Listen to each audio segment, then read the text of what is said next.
Hello everyone, আসসালামু আলাইকুম। কেমন আছেন সবাই? আশা করি সবাই অনেক অনেক ভালো আছেন। আলহামদুলিল্লাহ, আমিও ভালো আছি। আমি জান্নাতুন সাফা ফারিয়া চলে আসলাম আপনাদের সাথে একটা নতুন ব্লগ ভিডিও নিয়ে। সৈয়দপুরে কে কে এই জুম্মান মামার স্পেশাল হালিমটা খেয়েছেন বলেন তো? কেমন লেগেছে আপনাদের? অবশ্যই কমেন্ট করে জানাবেন কিন্তু।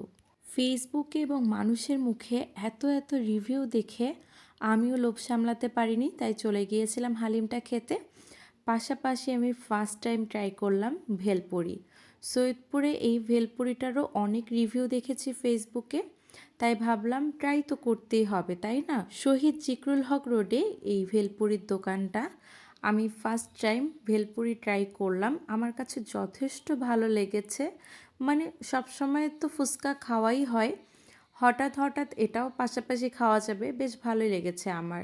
ফায়াজের পাপ্পারও অনেক পছন্দ হয়েছে, আর ফায়াজের স্মাইলটা দেখেন, ও তো অনেক খুশি। আমরা পুরো সপ্তাহে প্ল্যান করে রাখি যে ফায়াজের পাপ্পার সাপ্তাহিক ছুটিতে আমরা কি কি করব, কোথায় ঘুরতে যাব, আর বিশেষ করে সৈয়দপুরে স্পেশাল কি আছে নতুন কিছু সেটা ট্রাই করব। তো সেই দিনও আমরা এই দুটো আইটেম ট্রাই করেছি। নেক্সট ডে আর কি কি ট্রাই করা যায় সেই প্ল্যানও চলতেছে। মেইনলি আমরা বাইরে গিয়েছিলাম ফায়াজের শীতের কাপড় কেনাকাটার জন্য। তো কেনাকাটা শেষ করেই আমরা খাওয়া দাওয়া স্টার্ট করে দিয়েছি। আসলে শপিং ব্লগ সেভাবে করা হয় না, মানে কেনাকাটা করার সময় ওই দিকেই এত বেশি মনোযোগ থাকে যে ভিডিও করার কথা অতটা মাথায় আসে না। আর ফাইয়াজকে সামলিয়ে সব কিছু করা আসলে অনেক টাফ হয়ে যায় আমাদের জন্য। আমার ভয়েসটা সবাই ইগনোর করবেন প্লিজ। আমার প্রচণ্ড ঠান্ডা লেগেছিল এবং ভয়েস আরও খারাপ ছিল, মানে টোটালি গলা ভেঙে গিয়েছিল।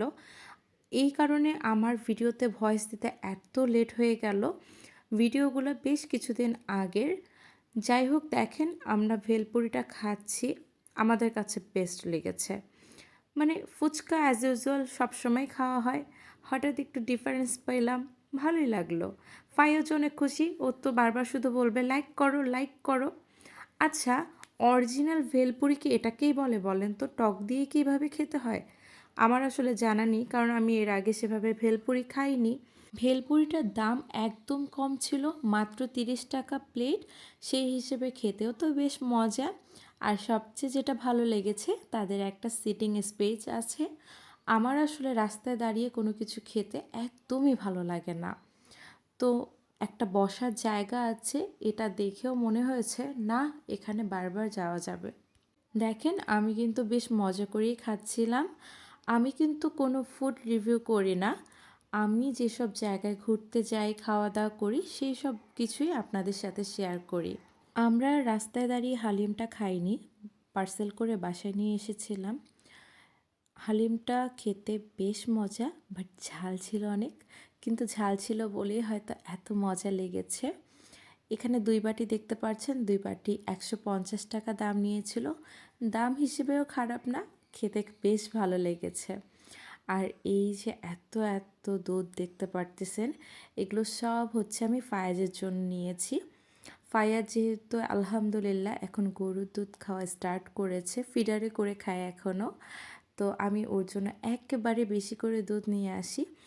আর দুধগুলো নিয়ে আসে যখন জ্বালানো হয়, পরে একটা মোটা এভাবে সর পড়ে, সেই সরটা আবার আমি আর ফায়েজের পাপা খুব পছন্দ করে খাই।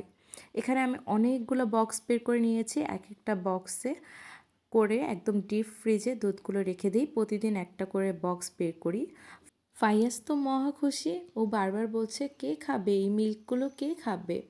আমি খাবো। আর এইদিকে আমি রাতের জন্য রান্নাও করছিলাম। তো সব মিলিয়ে এই তো আমার একটা ছোটোখাটো ব্লগ।